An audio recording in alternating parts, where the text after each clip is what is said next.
Picture breaking up with a king. Imagine severing ties, not just with a person, but with centuries of tradition and the very notion of monarchy. An entire empire, really? A vast network of colonies, trade routes, and military might, all controlled by a single crown. That's precisely what the founders of the United States did. They dared to defy the most powerful empire on earth. They were haunted by King George III and the dangers of unchecked power. The specter of absolute rule loomed large in their minds. Unfair taxes, levied without colonial consent, became a rallying cry for revolution. Soldiers in your home, quartered against your will, a constant reminder of oppression. No say in your own life, no voice in the decisions that governed your destiny. Determined to avoid repeating tyranny, to ensure that such abuses never happened again, they set out to design a government that protected freedom above all. A government of the people, by the people, and for the people. Their solution? Divide power. Separate it into distinct branches, each with its own responsibilities. No single person or group would ever control everything again. Checks and balances would ensure accountability and prevent any one branch from becoming too dominant. The Constitution became their blueprint, a testament to their vision and a guide for future generations. A machine built to keep ambition in check by pitting it against ambition. A system designed to harness the inherent human desire for power and channel it towards the common good. Imagine 3 roommates, each in charge of a different room, each with their own responsibilities and domain. They must cooperate, but none can take over the whole apartment. They need each other to maintain a functional and harmonious living environment. This system, rooted in a realistic view of human nature, acknowledging both its potential for greatness and its susceptibility to corruption, is the foundation of American democracy. A framework for self-governance that has inspired nations around the world. The Constitution isn't just old parchment, it's a living document constantly interpreted and applied to new challenges. It's a fortress for liberty, a bulwark against tyranny, and a safeguard for individual rights. Every article and amendment is a brick in that wall, carefully placed to strengthen the whole structure, defending against government overreach, ensuring that power remains accountable to the people. Understanding this blueprint is essential for every citizen who values freedom and self-governance. It's the user's manual for American freedom, a guide to understanding our rights and responsibilities as citizens. It helps us spot when someone tries to seize more power than they should, when the delicate balance of our government is threatened. The Constitution is our guide to keeping power in check, ensuring that liberty and justice prevail for all. The Founding Fathers, in their wisdom, recognized the inherent dangers of concentrated power. How did they, in their foresight, decide to split up power to safeguard liberty and prevent the rise of tyranny? They ingeniously created 3 distinct branches of government: legislative, executive, and judicial. Each branch designed with specific roles and responsibilities. Think of it as 3 departments within a large company, each department with a unique and clearly defined job, contributing to the overall success. Crucially, none of these departments are able to run the entire show alone, ensuring a balance of authority. The legislative branch, also known as Congress, is responsible for writing the laws of the land. It's divided into 2 chambers, the House of Representatives and the Senate, both of which are directly elected by the people, ensuring representation of diverse voices. The executive branch, led by the President of the United States, is tasked with the critical responsibility of enforcing the laws passed by Congress. It also manages the complex day-to-day operations of the federal government, overseeing countless agencies and departments.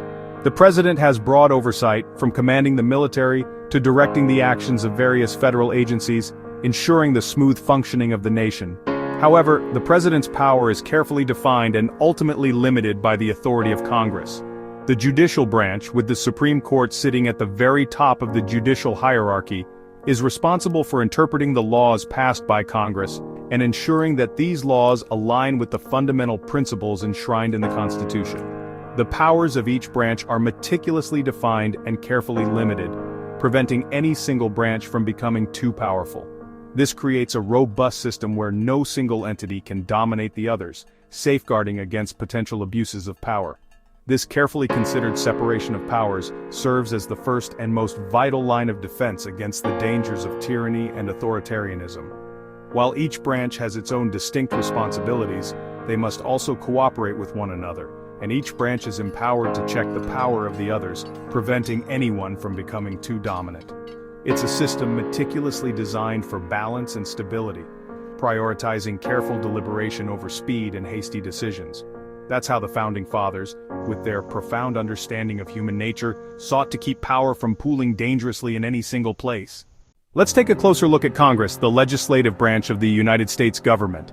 It's often called the engine room of democracy, where laws are debated, crafted, and ultimately passed. This is where the representatives of the people come together to shape the nation's future. The structure of Congress is bicameral, meaning it's composed of two separate chambers. First, we have the House of Representatives, designed to be the more directly representative body. And then there's the Senate, the upper chamber, providing a different kind of representation. The House is often referred to as the People's Chamber, reflecting its close ties to the population. Its seats are based on the population of each state, ensuring that more populous states have a greater voice. Representatives are elected every 2 years, keeping them closely accountable to their constituents. In contrast, the Senate gives every state equal power regardless of its population size. Each state gets 2 senators, ensuring that smaller states aren't overshadowed by larger ones. Senators serve 6-year terms, providing them with more stability and a longer-term perspective. This unique setup forces compromise between big and small states, requiring them to find common ground on important issues. It also ensures a balance between the will of the majority, as expressed in the House, and the principle of state equality, as upheld in the Senate. This balance is crucial for a fair and representative government. Congress's powers are vast, encompassing a wide range of responsibilities. These include the power of taxing citizens and spending public funds, shaping the nation's budget and economic policies. Congress also has the authority to coin money, ensuring a stable currency, and to regulate commerce, both within the country and with foreign nations. Perhaps most significantly, Congress holds the power of declaring war, a responsibility with profound consequences. But Congress isn't free to do whatever it wants. The Constitution, the supreme law of the land, sets clear limits on its power. For example, Congress can pass no ex post facto laws, which punish actions that were legal when they occurred, and no bills of attainder, which declare a person guilty without a trial. Furthermore, Congress is always subject to checks and balances from the other 2 branches of government, the President and the Supreme Court. The President can veto laws passed by Congress, preventing them from taking effect unless Congress can override the veto with a supermajority vote. And the Supreme Court can declare laws passed by Congress unconstitutional, striking them down as a violation of fundamental rights or principles. Even the branch of government closest to the people, the Congress, must always play by the constitutional rules, ensuring that its power is limited and accountable. This carefully designed structure ensures that laws reflect both the popular will of the people and the enduring principles enshrined in the Constitution. Congress is indeed a powerful body, but it is never above the law, always constrained by the Constitution and the checks and balances of the other branches. That's how the people's voice is heard in the halls of power, within carefully defined limits, ensuring a just and balanced government for all. Now the executive branch, where action happens. The President is like the CEO, tasked with enforcing laws and managing the federal government.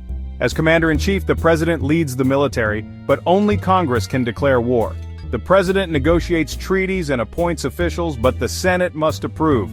The veto is a powerful tool. The President can reject bills, forcing Congress to reconsider or override with a 2/3 vote. Congress controls the budget and can investigate or even impeach the President. The Supreme Court can strike down presidential actions that violate the Constitution. The President is powerful but always checked by the other branches. It's a system built for accountability, not unchecked authority. The judicial branch is the quiet powerhouse, interpreting laws, not making or enforcing them. The Supreme Court, with 9 justices appointed for life, sits at the top.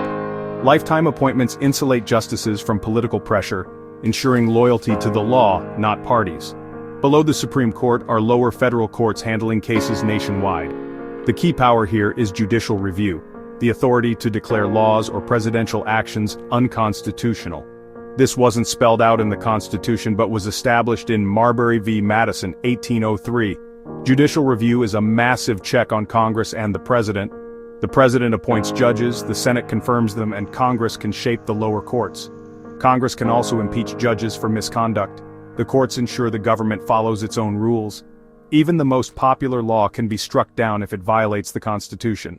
The judiciary is the final guardian of the rulebook. Separation of powers is only half the story. The real magic is in checks and balances. Each branch can block or influence the others, forcing cooperation. Imagine Congress passes an environmental law. The president can sign or veto it. If vetoed, Congress can override with a 2/3 vote in both chambers, a high bar. If the law survives, it can still be challenged in court. The Supreme Court can strike it down if it violates the Constitution. This dance of power keeps any branch from running wild. It's messy, slow, and sometimes frustrating, but that's the point. The system is designed to prevent hasty decisions and concentrate power. Every major action requires buy-in from multiple branches. Checks and balances make government a group project. No one gets to go it alone. That's how freedom is protected. The process is deliberate, not accidental. The Constitution lists specific, enumerated powers for the federal government, like taxing, coining money, and declaring war. The founders wanted clear limits, but they also knew the future would bring new challenges. Enter the necessary and proper clause, the elastic clause, allowing Congress to make laws needed to carry out its powers. This is the basis for implied powers, like creating an air force or regulating the internet. Enumerated powers keep government grounded. Implied powers let it adapt. This tension is what keeps the Constitution relevant after more than 2 centuries. The government can't claim unlimited authority, but it isn't trapped in the past. The Constitution's strength is its balanced, firm foundation, flexible framework. That's why it endures. It's both a shield and a tool for a changing nation. Even with all these safeguards, the founders wanted more. They demanded a Bill of Rights. The Bill of Rights is a list of what the government cannot do, protecting your core freedoms. The First Amendment guarantees free speech, religion, press, assembly, and petition. Other amendments protect you from unreasonable searches, forced confessions, unfair trials, and cruel punishments. These rights are not gifts from the government, they're inherent, and government is forbidden from violating them. The Bill of Rights transforms the Constitution into a charter of human freedom. It makes clear the government serves the people, not the other way around. Knowing your rights is essential. They're your tools to defend liberty. The Bill of Rights is your personal force field against government overreach. It's the ultimate check on power. So, what's the big takeaway? The Constitution isn't just history, it's a living system built to protect liberty by dividing power. The founders made government intentionally slow and full of roadblocks to prevent tyranny. That gridlock we complain about? It's the system working as designed. The Constitution empowers you. Vote, protest, petition, and use the courts to protect your rights. It makes you an active participant, not a passive subject. The debates over power and rights are ongoing, just as the founders intended. Understanding the Constitution is essential for every citizen, not just politicians. It's the framework for freedom, but it's up to each generation to use it. The Constitution is a tool, not a relic. The power is divided so it can rest where it belongs, with the people. We are the custodians of our own liberty.